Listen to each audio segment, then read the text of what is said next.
ako do'n. Do'n ko nalang ilalagay yung aking travel channel. Okay, start na po tayo. Pasensya na po, medyo nagre-reminisce ako ng konti. Magandang araw sa atin lahat, mga kababayan, saan man panig kayo ng daigdig naroon.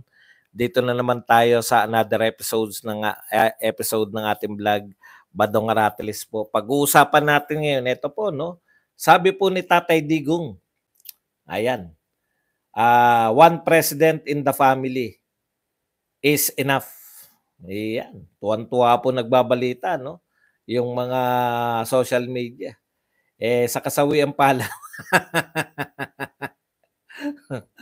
yan po ang gusto ni Tatay Digong kasi naranasan niya yung hirap. Ganun talaga yung tatay.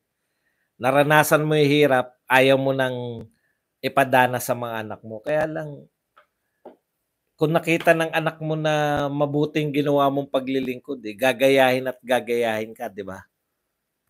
Huwag ka na makialam sa amin, Tatay Digong. Huwag kang sakim.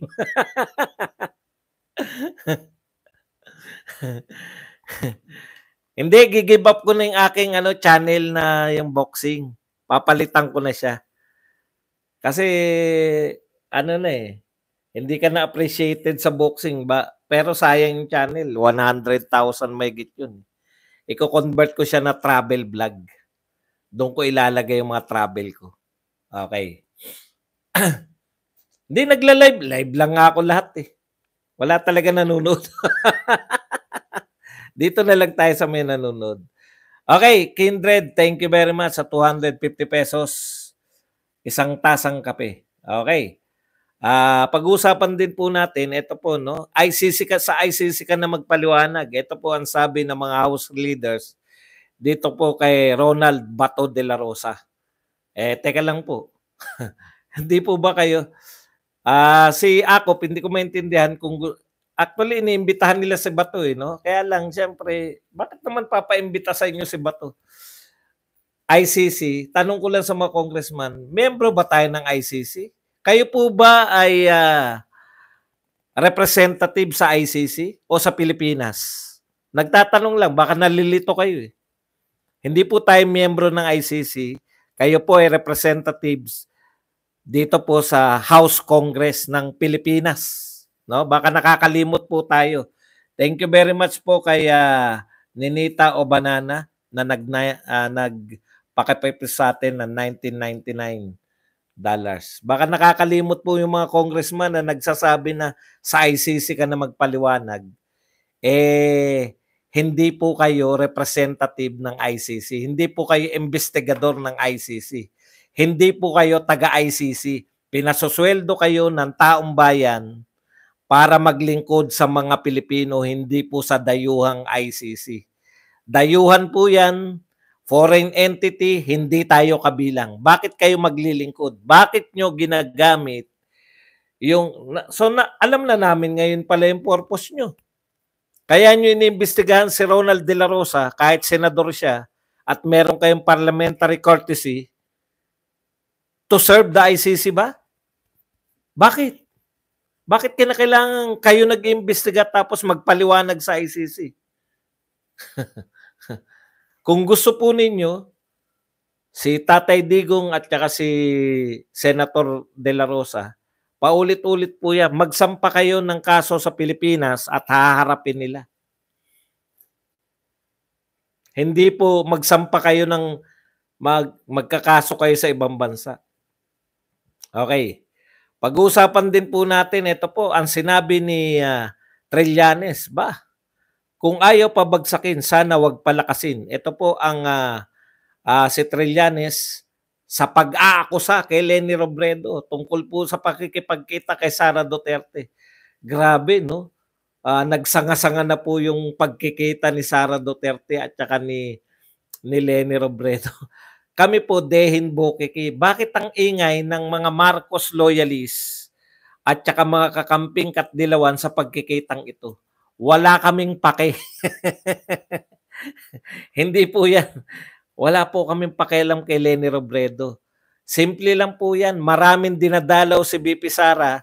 Kayo lang yung nag-eepal na nakipagkita sa inyo si BP Sara. No? Normal lang po na pag napunta siya sa ibang lugar, makipagkita siya kung sino man yung mga matataas, mga gobernador, mga mayor na tumanggap sa kanya. Eh, wala ngang posisyon si Leni. Baka napaka-normal lang po ng ginawa ni VP Sara. Peña Francia po ang dinayo, hindi po si Leni Robredo. Sige, yan po ang mga paglilingkod natin. Intro. Pamagat pa lang pala. Intro pa lang yan. Pero bago yan, kung bago ka pa lang dito sa ating channel, mag-subscribe ka na dahil ito lang ang tanging channel na may kinikilingan, may pinapanigan, una sa balita, huli sa impormasyon, kaya ano pang hinihintay nyo? Pindot na, okay. Pag-usapan natin, no? Ito po, sabi naman sa inyo, lagi nang sinasabi yan ni Tatay Digong, di ba? Talagang ganun yata yung tatay. Naranasan niya kung gaano kalakas yung kalaban, oligarko. Yun talaga eh. Akala nyo ba ang iniinda ni Tatay Digong na kalaban yung yung mga drug lords? Hindi po. Ang pangunahin niya talagang natindihan siya ng laban yung mga oligarko. First time po talaga na binangga talaga ni Tatay Digong yung mga oligarko sa Pilipinas. Grabe. Lahat ng power, mga kingmakers po yan lahat. Sama-sama yung pera laban sa Duterte. Nakita nyo naman yung pag-ani ngayon. No? Talagang hindi tinantanan si Tatay Digong, napahiya sila lahat for 6 years. No? In-expose sila ni Tatay Digong kung anong uri ng legal na pagnanakaw yung ginagawa sa atin ng mga oligarko na to. Kaya talagang ang hirap po para sa isang ama na naranasan mo ng maghirap, mararanasan pa ng yung anak, no? Lalo na ngayon, no, nakabalik na sila. Lalo na ngayon, yung nakatikim uli sila na pwede naman pala na uli, na kami na uli yung mga hari. Pwede na pala uli yung mga gahaman na politiko. No? Pwede na pala kami na uli ang maghari.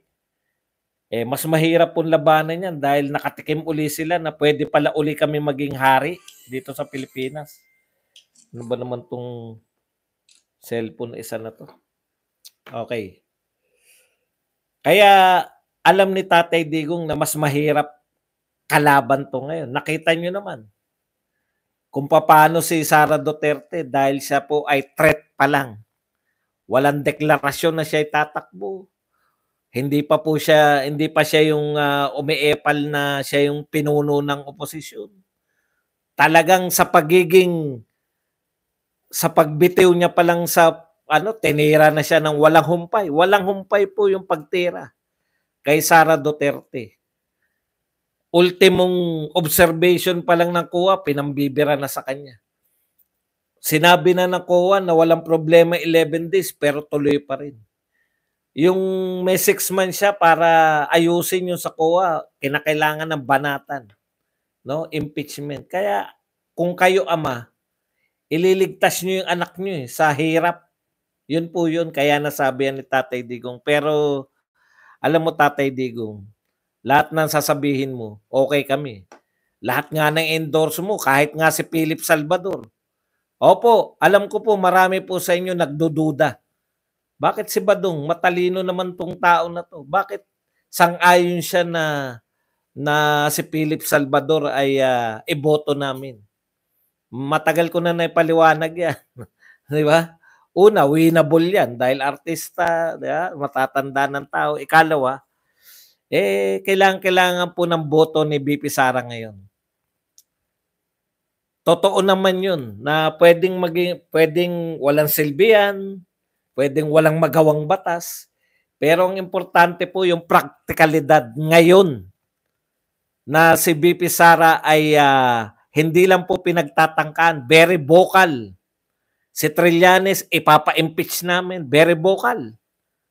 No? Ibig sabihin, may magtutulak na ng impeachment. Meron naman pong sasalo dito sa Congress. Yung mga sila Franz Castro, very vocal yung salitang impeachment. No? Kaya po, kung praktikalidad lang po, impeachment po ay kinakailangan po niya ng boto ng mga senador. O, bakit hindi po natin na iboboto yung endorsement ni Tatay Digong? Pero pasensya ka na, Tatay Digong. Kung papayuhan mo man o sa idedeklara mo na isang Duterte lang ang dapat maging presidente, matitigas po ulo namin. No? Isipin nyo, pinaranas nyo kami. Kung hindi kayo nakapaglingkod sa Pilipinas, normalidad lang. Yung sunod-sunod na pangulo na inabot ko po si Marcos, Cory Aquino, Fidel Ramos, Erap, sunod kay Erap, Gloria, Pinoy, at saka si Duterte, si Marcos uli. No? Lahat po ng presidente na yan, kung wala yung Duterte, walang pagkakaiba sa buhay ng Pilipino. Pero bakit namin gustong may manungkulan uli ng Duterte? Kasalanan nyo yan, Tatay Digong. Pinaranas nyo sa amin kung paano ang paglilingkod ng isang Duterte. Pinaranas nyo sa amin kung paano magkaroon ng presidente na hindi magnanakaw. No? At yung may isang salita na pag sinabi niyang sa droga, siya ay lalabanan niya ang droga, totoong nilabanan ng droga. Pag sinabi niyang lalabanan niya yung korupsyon, totoong nilabanan yung korupsyon. Pag sinabi niyang dudurugin niya yung insurgency, dinurog yung insurgency. Nakakatakot po. Nakita ko yung rally. Bagamat mas marami yung rally natin sa Liwasang Bonifacio, medyo nakakatakot po yung dami ngayon ng rally nitong mga makakaliwang grupo na to. No? Kita mo naman, mga kabataan po yun, yung nakaharap sa mga pulis. Yung harapan na, hindi naman po sila sa Tulokampo. Mga bata Opo, marami po kami. Ngayon, depende po sa pananaw mo yan. Kung sa tingin mo, yung 30 na nagrally yung mga loyalista, marami, at konti yung mas marami sa inyo, ibang klase po kayo. Depende po yan. Hindi naman namin sinabing people power yun. Rally lang po yun. Siyempre, kung sasabihin yung people power, milyonan yun. Okay. Yun po, natatakot po ako. Kasi nakabalik na po yung recruitment sa mga kabataan. At valid po kung bakit po marirecruit Ang pangunahin po pan-recruit, no, ng mga kabataan para maging miyembro ng mga grupo na makakaliwa. O yan, baka sabihin nyo, red tagging yan. Hindi po, makakaliwa naman talaga kayo. Inaamin naman yan noon pa. Yung mga grupo na makakaliwa, kaya nakaka-recruit yan ng kabataan dahil sa idealism ng kabataan at saka sa kapalpakan ng gobyerno. Tuwing palpak po ang gobyerno, maraming nare-recruit na mga estudyante at mga kabataan. Sino pa ba mas papalpak sa gobyerno na to? Masyadong busy sa kaka-atake, kai-imbestiga sa mga Duterte, samantalang yung 1.4 billion a day na flood control, binabaha kada uulan. Hindi na po kada may bagyo, kada uulan. Ilang beses po ba umuulan sa Pilipinas?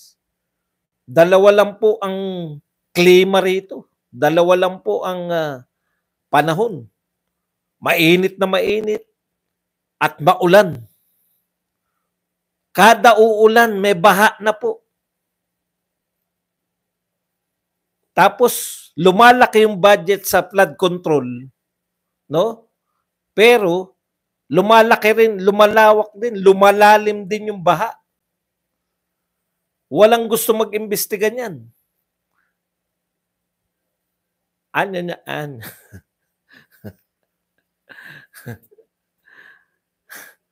Kaya talagang yung mga kabataan marirecruit Bakit po sa panahon ni Tatay Digong, wala tayong nakitang ganyang kalalaking rally ng mga makakaliwang grupo? Wala silang ma-recruit kasi nakita ng mga tao, mga kabata, putya, okay to. Hindi na kami nagagambala ng mga adiksyonist. Tumahimik sa lugar namin. Wala kaming kakaba-kaba na maya't maya may mangyayari sa amin. Yun naman talaga yan naman po talaga yung rally. Kabataan po talaga yan. Pag nakakapag-recruit ng kabataan yung mga yan, alam nyo na ibig sabihin yan. Idealist kasi mga kabataan, mga nasa universidad. Hindi mo hindi nakaka-recruit yung mga yan pag maganda palakad ng tao. Pero kung kitang-kita ng tao na habang sinisita nyo si BP Sara, no? Kayo yung mga bag ni Kimbo, yung mga relo at mga sasakyan ni Abante, at ang dila ni Abante ay nanghahaba. Ang dali pong ipang-recruit niyan sa mga kabataan. Ito ba yung gobyerno na kay Tatay Digong, hirap sila mag-recruit. Okay. Tatay Digong, pasensya ka na. Kung matigas ang ulo namin, hindi ka namin susundin na isa lang sa pamilya nyo ang tatakbo bilang presidente. Hihikayatin pa rin namin si Sara Duterte.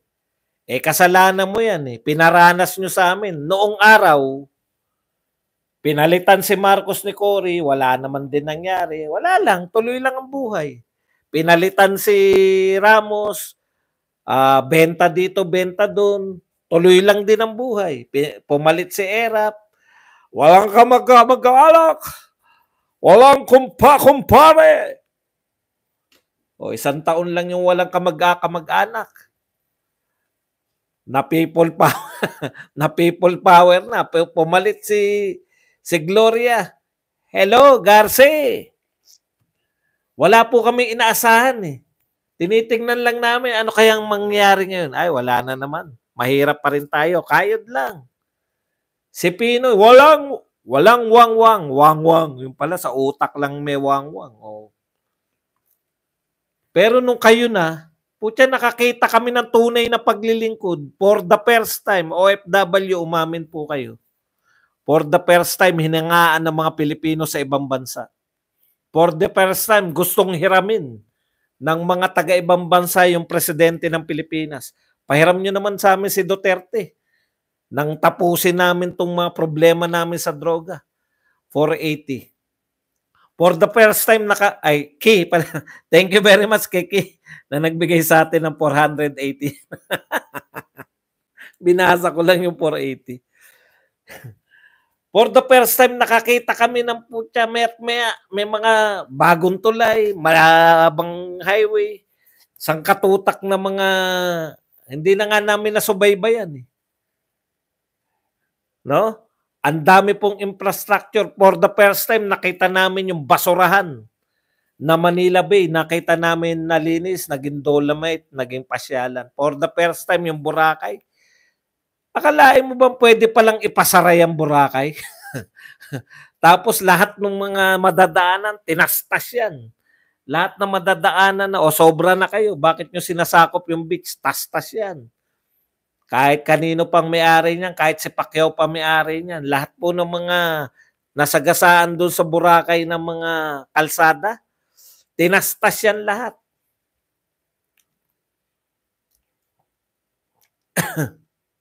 Di ba? O yan po.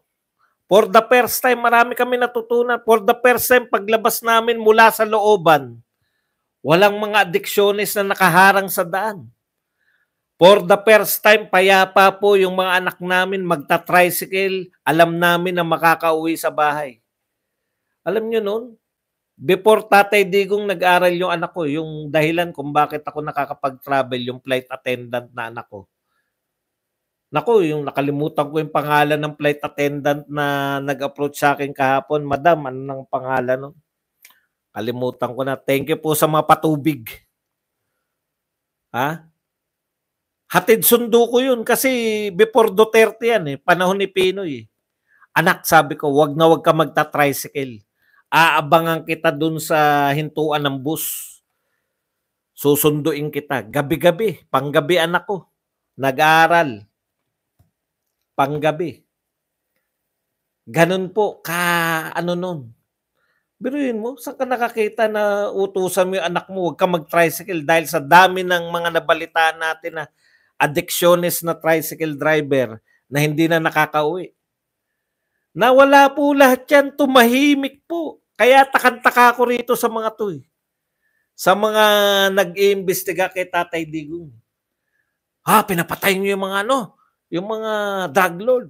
Dati po ang sinasabi niyan, pinapatay niyo mga nakatsinelas, pinapatay ninyo mga mahihirap lang. Ngayon, iba na ang paninita, pinatay niyo mga drug lord. Teka, hindi ba pinangako ni Tatay Digong yan? Nung siya'y nangangampanya pala. Dinig na dinig ko yung sa Luneta, mga PI kayo, pag nanalo ko, papatayin ko kayo. Nung nanalo, pinatay nga. Anong problema? Tuwan-tuwa kami. Drug lords. Tapos imbestigahan nyo bakit pinapatay yung drug lords. Hindi po kami nakikialam sa batas, no? Pero minsan, no? Yung human rights naman ng mga pangkaraniwang tao, ang tignan nyo. Lahat na lang ng human rights ng mga kriminal, human rights ng mga masasamang tao, pinagtatanggol natin yung human rights. Paano naman yung human rights ng mga pangkaraniwang mamamayan, manggagawa na nagpapaaral sa anak? Sa anak na dalaga na kinakabahan na gabi na, hindi pa nakakauwi. Baka kung ano na nangyari. Paano yung human rights na ng mga pangkaraniwang tao? O kahit mapalalaki anak mo, baka mapagtripan ng mga addiksyones. Umuwi na lang sa'yo na laslas na yung leeg. Paano yung mga human rights ng mga pangkaraniwang tao? Yan po ang ibinandila ni Tatay Digong. No? Ngayon, balik na naman kayo. Human rights na naman ng mga kriminal ang gusto ninyo.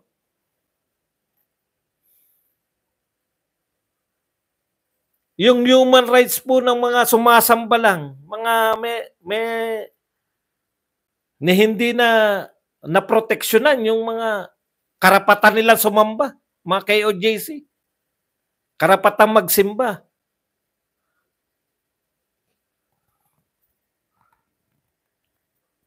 Grabe naman. Balik na naman tayo sa pagtatanggol.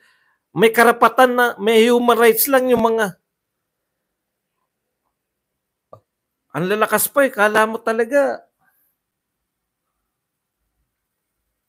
Pasensya ka na, Tatay Digong. Ikaw ang nagpauso na bumilib kami sa iyo.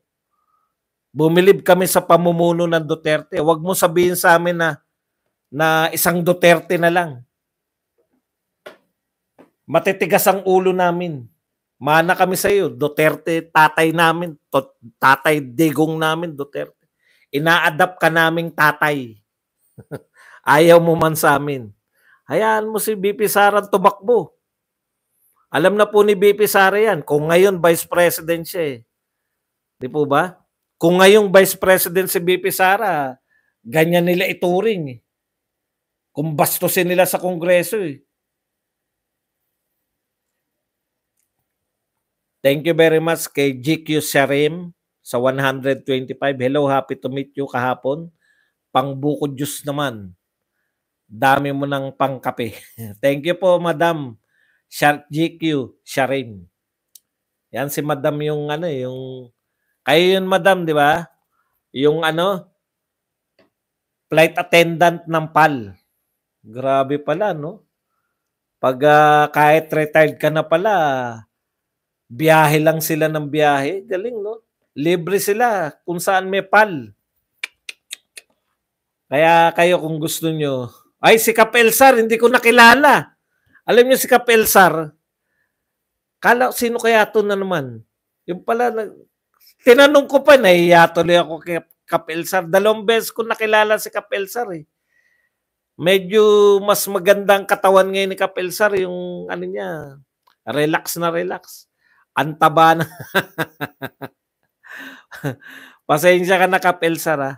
Kaya kayo, lagi na lang kasi yung mga sikat na ano, no? Yung mga sikat na ano, dapat sa pamilya nyo yung pinakamaganda, gawin yung flight attendant. Para may libreng travel kayo. Iba-iba po pala eh. Iba-iba yung ano eh.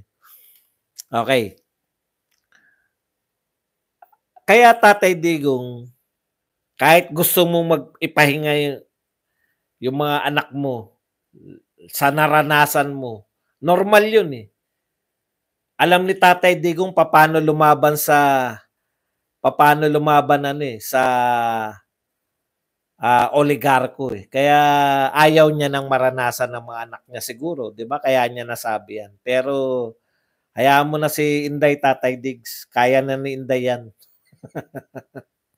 Speaking of Inday, ang laki pang usapin pa rin hanggang ngayon. Dito po sa mga Marcos loyalists. Tanong ko sa Marcos loyalists, involved ba kayo? Bakit Bakit ba kayo apektado kung nagkita si Inday Sara at si Leni Robredo? Bakit ko po sinabi ng mga Marcos loyalists? Si Thea Tan at si yung amping ang ano eh, nagre-react eh. Alam niyo yun? Sabi ko nga, bakit kayo involved na involved? Hindi naman kay dilawan, hindi naman kay kakamping, hindi naman. Ha? Dahil, alam nyo, ang akala nyo, kaalyado nyo yung mga kakamping at mga dilawan? Dahil si Risa Ontiveros, si Trillanes, tindi rin eh. Okay. Ay, thank you very much po. May nagpakape. Senior Traveler Vlog, thank you very much po sa 125 pesos na pangkape. Yan. Ito po sabi ni Trillanes ngayon latest. Oh. Kung ayaw pabagsakin, sana wag palakasin. Trillanes accuses Leni Robredo of sanitizing Sara Duterte. Ayan. Kayo naman ding mga umaatake sa Pink, alam niyo po, isang tanong lang. Sino po ba nagbalita na nagkita silang dalawa? Sino po nagbalita? Hindi naman po sa kampo namin eh. Kayo po nagbalita, si Barry Gutierrez po nagbalita. Alam niyo sa totoo lang, sabik kayo sa balita. Real talk, nataranta kayo, biglang-bigla, ayaw nyo mat sa gusto. Hindi naman ayaw sa gusto, gustong-gusto nyo. Gustong-gusto nyong maging laman kayo ng balita. Kung ano-ano ng pag-epal ni Leni Robredo. Wala nang pumapansin na media. Kung ano-ano ng pagdidikit nyo kay Sara Duterte. Habang binabanatan si Sara Duterte, lagi kayong nagsabi sa media na nung panahon ni Leni Robredo, mabilis lang ina-approve. Nung panahon ni Leni Robredo, etc. Walang pumapansin sa inyo. Ngayon napansin kayo dahil kay Sara Duterte, binabanatan nyo pa si Sara Duterte. Thank you very much kay Andrea Gueco na nagbigay sa atin ng 2 Singapore dollars. Teka muna.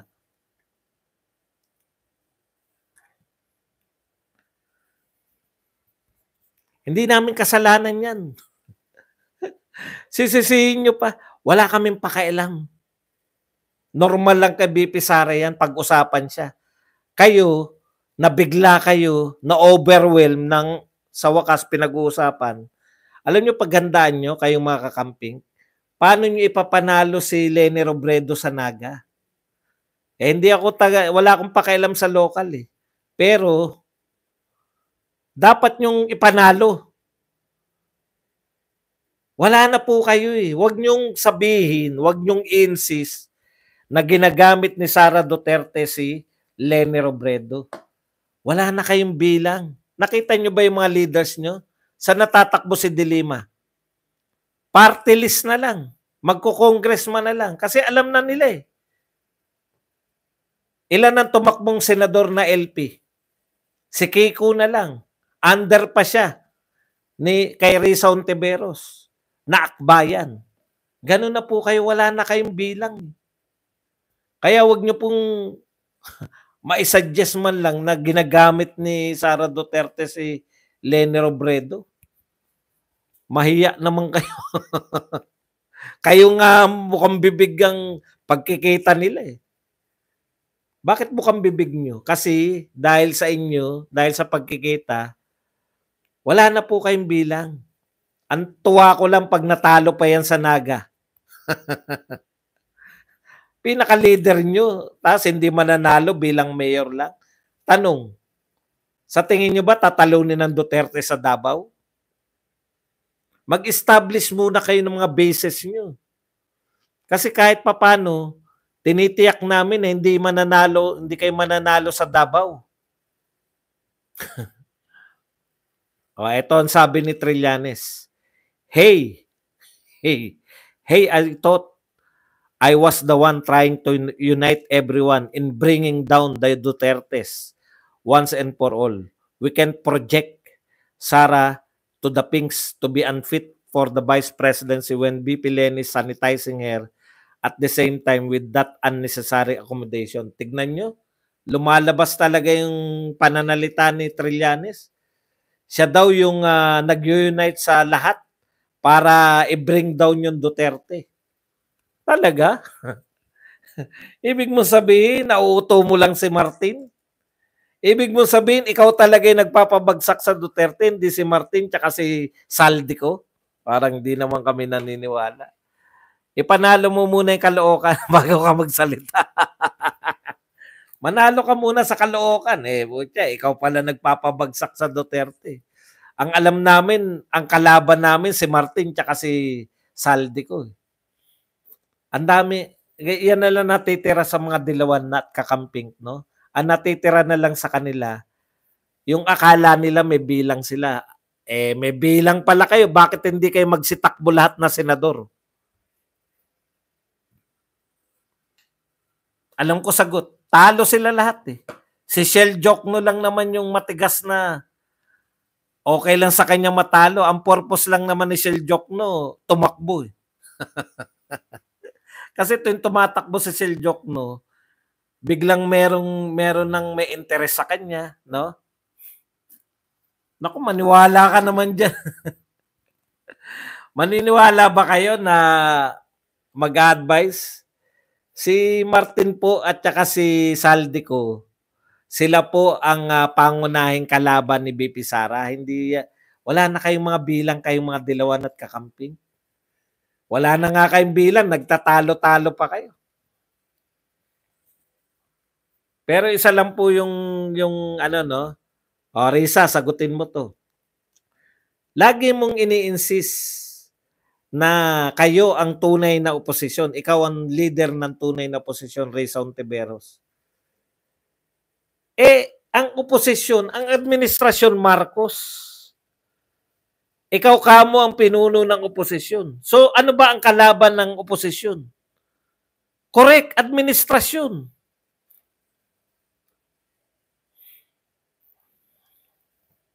Administrasyon. Administrasyon ba si Duterte? Kung kayong oposisyon, bakit hindi nyo kalaban yung administrasyon? Baliktad eh. Sa bagay, wala namang bigat na yung mga pinagsabi ng mga yan. Punta po tayo rito sa huli natin topic. Sa ICC ka na magpaliwanag, bato. Yan po ang sabi ng mga House leadership. Una, gusto nila umattend si Bato dyan sa kanilang hearing. No? Alam po ninyo, bakit atin sa tingin nyo yung mga tao dyan sa hearing nyo? Kitang-kita naman kayo na wala naman kayong gagawin pagka hindi sang-ayon sa inyo, is either i-contempt nyo eh. Na-imagine nyo ba kung senador i-contempt nyo kung ano mangyayari sa Pilipinas? Hindi pwedeng dumalo dyan si Bato. Ikalawa, yung sinasabi nyo sa ICC ka ng pagpaliwanag, bakit, ano bang pakialam ng Pilipinas? Lalo na po yung mga pasweldo ng Pilipinas, mga mambabatas ng Pilipinas. Ano po ba ang pakialam natin sa ICC? Hindi po tayo, paalala lang po natin, no? Hindi po miyembro ng ICC ang Pilipinas. Wala po sila. Foreign po sila. Hindi po yan United Nations o iba pa na miyembro tayo. ICC, hindi po tayo miyembro. Wala silang jurisdiction. Ibig nyo sabihin, kayo, hindi nyo alam yan, mga mambabatas? Aba, hindi po pwede yun, yung mambabatas ng Pilipinas, ay sumaside dyan sa grupo na hindi tayo miyembro, laban sa mga Pilipino. Tandaan nyo po, ipagtatanggol nyo mga Pilipino kahit isa lang po yan. Laban po sa dayuhan. Bakit nyo po gustong isoplong? Tanong natin. Yan bang Quadcom para yan ang investigasyon yan? Para dahil hindi makapag-imbestiga yung ICC, yan ang kukunin ng ICC, yung investigasyon nyo? Bakit kayo naglilingkod sa ICC?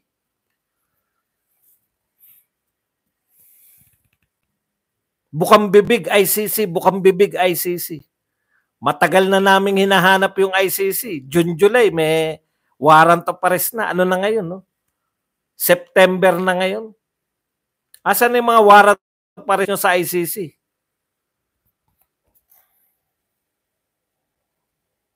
Correct. Mga tao gusto yung war on drugs. Okay, yan lang po ang ating topic. Pwede na po kayong magtanong, pwede na po kayong magbigay ng reaksyon at higit sa lahat, pwede po kayong magpakape. Iyan.